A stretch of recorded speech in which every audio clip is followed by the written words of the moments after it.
গরম পানি না গরম পানি না ঠান্ডা পানি না শীতের মধ্যে বুড়া লিন্ডে কাঁপতে আছে আল্লাহ আল্লাহ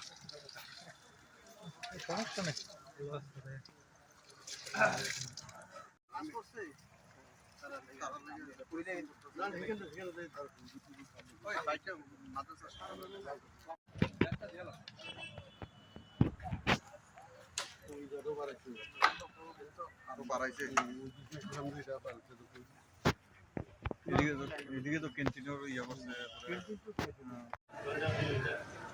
ত্রিপুরা রাজ্যের রাজ্যভিত্তিক ইস্তমা এখানে অনুষ্ঠিত হবে বিশালগড় রাউতকেল্লায় 30 এবং 31 তারিখ 2 দিনের এবং 1 তারিখ সকালবেলা আখেরি মোনাজাত হবে। এটা দাওয়াতের কাজ।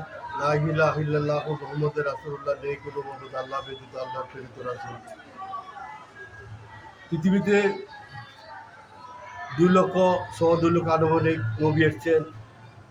আখিরি নবী হযরত মুহাম্মদ সাল্লাল্লাহু আলাইহি সাল্লাম, ওনার পর আর কোনো নবী আসবেন না।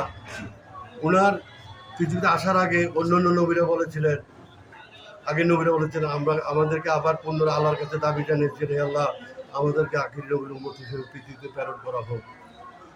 তখন আল্লাহ তাদের সেই দাবি রাখেনি। আখিরি নবী, আমরা আখিরি নবীর উম্মত। আখিরি নবীর উম্মত হযরত মুহাম্মদ সাল্লাল্লাহু আলাইহি ওয়াসাল্লাম যারা উম্মত, তাদের কাজ হলো দাওয়াত দেওয়া। আমি জান্নাতে যাব, আরেকজন সাথী ভাইকে জান্নাতে নিয়ে যেতে হবে। আমি নামাজ পড়বো, আরেকজন সাথী ভাইকে নামাজে দাওয়াত দেবে। এই যে ইজতেমা, এটা দাওয়াতের কাজ দিনের রাস্তায়। আমাদের প্রিয় নবী হযরত মুহাম্মদ সাল্লাল্লাহু আলাইহি সাল্লাম যখন মক্কা থেকে মদিনা হিজরতে গেছেন, বলেছে, হে মুসলমানরা, তোমরা কোনো ধর্মীয় আবেগে আঘাত করবে না, কোনো দেবদেবী সম্বন্ধে কুক্তি করবে না। যদি রোজা পূজা একই দিনে হয়, একদিকে রোজা চলবে, একদিকে পূজা চলবে। এটা হলো ইসলাম, এটা দাওয়াতের কাজ। আমি আপনাদের মাধ্যমে সারা ত্রিপুরার যে ধর্মীয় মুসলমান ভাইদের আহ্বান করছি যে আপনারা এই ইজতেমায় 3 দিনের জন্য জান মাল সময় নিয়ে আপনারা সামিল হওয়ার জন্য। আমি নিজেও আসবার চেষ্টা করব। আপনারা সবাই আমরা যারা আছি সবার জন্য দোয়া করবেন।